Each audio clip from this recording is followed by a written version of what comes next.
بسم اللہ الرحمن الرحیم۔ السلام علیکم ویورز۔ سعودی عربیہ میں آج کل حج 2024 کی تیاریاں پورے زور و شور سے جاری ہیں۔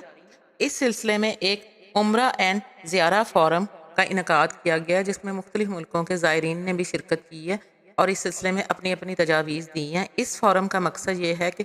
سعودی عربیہ میں حج کے پروسیس کو ہموار طریقے سے منعقد کیا جا سکے۔ اس سلسلے میں بہت سے اہم اعلانات کیے گئے ہیں، جس میں سے ایک اہم اعلان وہ ہے جس کا کہ میں نے اپنے تھم لین میں ذکر کیا ہے، یعنی کہ ایک ہیلپ لائن کا اجرا کیا گیا ہے جو کہ حاجیوں کی سہولت کے لیے ہے، اور یہ ہیلپ لائن ہے 1966 یعنی 1966 1966، اور یہ حجاج کرام کے ساتھ رابطے کے لیے یہ ایک کثیر لسانی کال سینٹر ہے۔ کثیر لسانی کا مطلب یہ ہے کہ مختلف زبانوں میں اس ہیلپ لائن کا آغاز کیا گیا ہے۔ اب تک اس میں 9 زبانوں کا اجرا کیا گیا ہے، یعنی کہ یہ اس ہیلپ لائن میں آپ 9 زبانوں میں سے کسی بھی زبان میں گفتگو کر سکتے ہیں، اور ان میں اردو، انگلش اور عربک بھی شامل ہیں۔ اس ہیلپ لائن کا مقصد یہ ہے کہ مختلف زبانوں میں جو لوگ وہاں پر آتے ہیں، مختلف زبانیں بولتے ہیں، ان کو مکمل طور پر تعاون فراہم کیا جا سکے، اور جو یہ مختلف زبانوں کے پس منظر سے تعلق رکھنے والے لوگ ہیں، عازمین حج ہیں یا عازمین سعودی عرب ہیں، انہیں اپنے روحانی سفر کے دوران آسانی سے معلومات تک رسائی حاصل کر سکیں۔ وہ اپنے مسائل کی اطلاع دے سکتے ہیں اور مؤثر طریقے سے رہنمائی حاصل کر سکتے ہیں۔ اس ہیلپ لائن کا آغاز عمرہ اور زیارت فورم کے ساتھ ہوا، جو کہ عمرہ کے شعبے میں مقامی اور بین الاقوامی کوششوں کو مستحکم کرنے کے لیے ڈیزائن کیا گیا ایک اہم پروگرام ہے۔ اس فورم میں ڈائیلاگ سیشنز، ورکشاپس اور سروس اور ٹیکنالوجی کی تازہ ترین پیش رفت کو ظاہر کرنے والی ایک نمائش کا سلسلہ بھی تھا، جس کا مقصد شعبے میں مسلسل ترقی اور بہتری کو فروغ دینا ہے، اور اس ملک میں مختلف ملک کے افراد نے بھی شرکت کی تھی۔ اس فورم میں اہم بات چیت میں ابھرتے ہوئے چیلنجوں سے نپٹنا، مواقع سے فائدہ اٹھانا اور حج کے شعبے میں رجحانات مرتب کرنا شامل ہے۔ اور اس فورم کا مقصد دونوں مقدس ترین مساجد یعنی کہ بیت اللہ اور اس کے گرد و نواح حرم پاک، اور دوسرا دونوں حرمین شریفین یعنی مسجد نبی میں بھی حجاج کا جو ایکسپیرینس ہے وہ حج کا یا عمرے کا، اس کو انہوں نے بینیفیشل بنانے کے لیے، اس کو تقویت دینے کے لیے اس فورم کا انعقاد کیا گیا۔ اور جو 1966 ہے یعنی کہ 1966 جو ہیلپ لائن ہے، جس پر کہ آپ دوران حج یا عمرہ کال کر کے اپنے مسائل کو بتا کر ان سے رہنمائی حاصل کر سکتے ہیں، اس فورم کے دوران ہی اس ہیلپ لائن کے آغاز کا اعلان کیا گیا ہے۔ اس فورم میں 28 سرکاری اداروں اور 3000 سے زیادہ مقامی اور بین الاقوامی کمپنیوں نے شرکت کی ہے، اور فورم کے دوران سعودی اور اس شعبے میں کام کرنے والی بین الاقوامی کمپنیوں کے دوران 1500 سے زائد معاہدوں پر دستخط کیے جانے کی امید ہے۔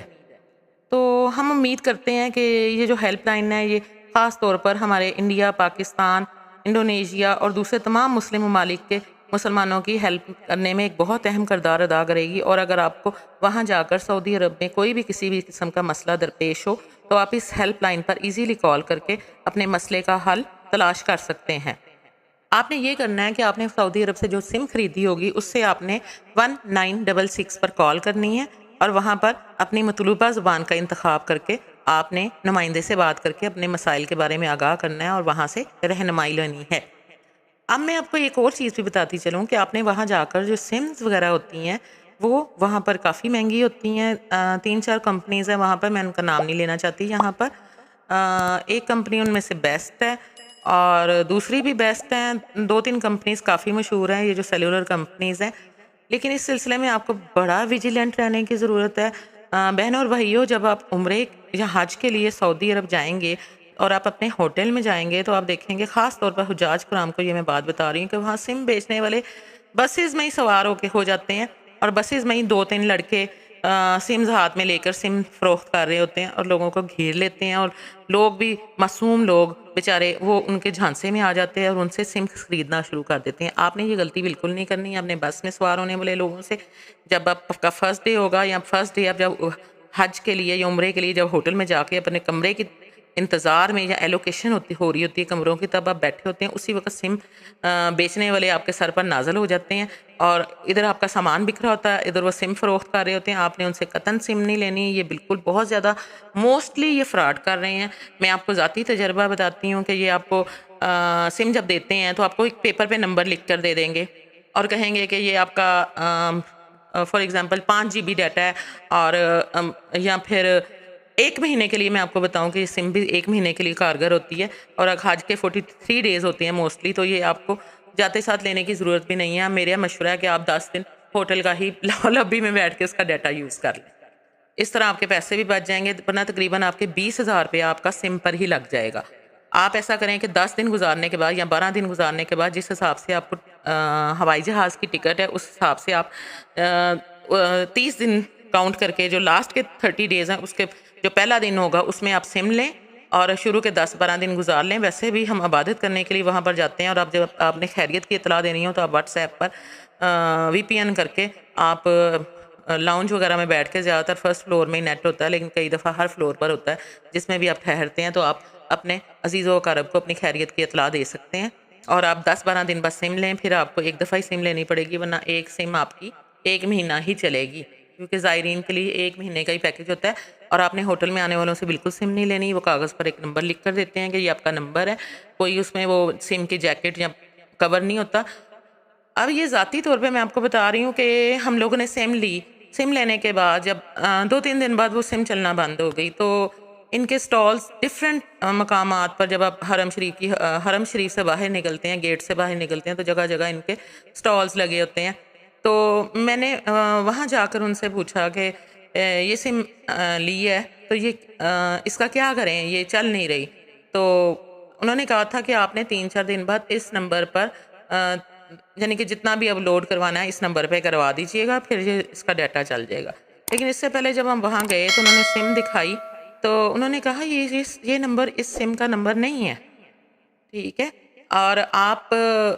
ہم وہاں پہ پھر فرینچائز پر گئے تو وہ نمبر اس سم کا نہیں تھا۔ ٹیکنیکلی آپ دیکھیں تو وہ نمبر ان کا ہی کوئی نمبر تھا جس پر اگر ہم لوگ یعنی کہ لوڈ کروا دیتے تقریباً 8,000 کا یا 3,000 کا یا جتنے کا بھی، تو وہ ان کو جانا تھا، جو سم ہمارے موبائل میں تھی اس میں نہیں آنا تھا۔ تو اس لیے بہتر یہی ہے کہ آپ فرینچائز پر جا کر بڑے ویجیلنٹ ہو کر آپ سم لیجئے گا۔ اس سلسلے میں بہت زیادہ لوگوں کو پریشانی کا سامنا کرنا پڑتا ہے، اس لیے ان کے جو سمز کے مین آفس ہیں وہاں سے جا کر ہی آپ نے سم خریدنی ہے۔ اور اگر آپ چاہیں تو آپ 2 سم بھی لے سکتے ہیں، یعنی کہ آپ 10 دن یا مہینہ جب آپ کا ہو جائے گا وہ سم ختم ہو جائے گی، اور اس کے بعد آپ کو ایک اور سم لینی پڑے گی، یا پھر اس کو میں بھی ریچارج ہو سکتا ہو، لیکن میرا خیال ہے وہ سم صرف جو زائرین کے لیے ہوتی ہے وہ 1 مہینہ کے لیے ہی کارگر ہوتی ہے،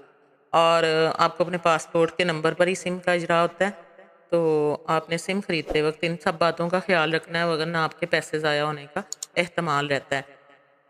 اپنی بلانگنگز کا بہت خیال رکھیے گا، اور جو آپ کے پاس اماؤنٹ ہے، جتنے بھی آپ کے پاس ریال ہیں، یا جو آپ کے ID کارڈ وغیرہ ہے، یا آپ کا جو گلے میں ڈالنے والا کارڈ ہے، ہاتھ میں ڈالنے والا بینڈ ہے، رسٹ بینڈ ہے، وہ ان کو اپنے پاس ہی رکھیے گا، اپنے بازو میں رکھیے گا، اپنے گلے میں کارڈ رکھیے گا۔ اور جو دوسری چھوٹی چھوٹی چیزیں ہیں، کیونکہ پاسپورٹ تو آپ کے پاس نہیں ہوگا، وہ تو متعلقہ ایجنسی جس کے تھرو آپ جاتے ہیں ان کے پاس ہوتا ہے، تو باقی چیزوں کا بھی آپ کو بہت خیال رکھنا ہے۔ آپ اپنی بلانگنگز جتنی بھی ہیں قیمتی کاغذات وغیرہ اور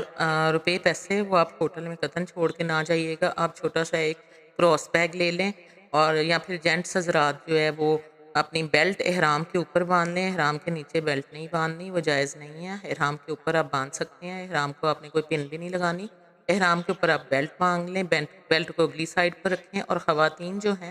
وہ کراس بیگ لے لیں، جو چھوٹا سا بیگ ہوتا ہے، اور کراس کر کے اس کو اپنے آگے والے حصے کے اوپر کر لیں، بیلی کے اوپر یعنی پیٹ کے اوپر اگلے والے حصے پہ کر لیں، تاکہ بیک پہ بھی نہ ہو وہ، اور اگلے حصے پہ کر لیں۔ یا پھر آپ یہ کریں کہ آپ اپنا جو عبایا ہے اس میں آپ 2 پاکٹس لگوا لیں، فرنٹ والی سائڈ پر نہیں، عبایا کی سائڈ پر نہیں لگوائیں، عبایا کے فرنٹ پر آپ 2 پاکٹ سلوا لیں، اور اس کے اوپر اچھی سی مضبوط سی ٹیلر کو کہہ کر زپ لگوا لیں۔ وہ آپ کی بڑی مددگار ثابت ہوگی۔ اس میں آپ کاغذ وغیرہ رکھ سکتے ہیں، پیسے رکھ سکتے ہیں، اور آپ بیک پیک میں اپنے جوتے اور پانی کی ایک چھوٹی بوتل،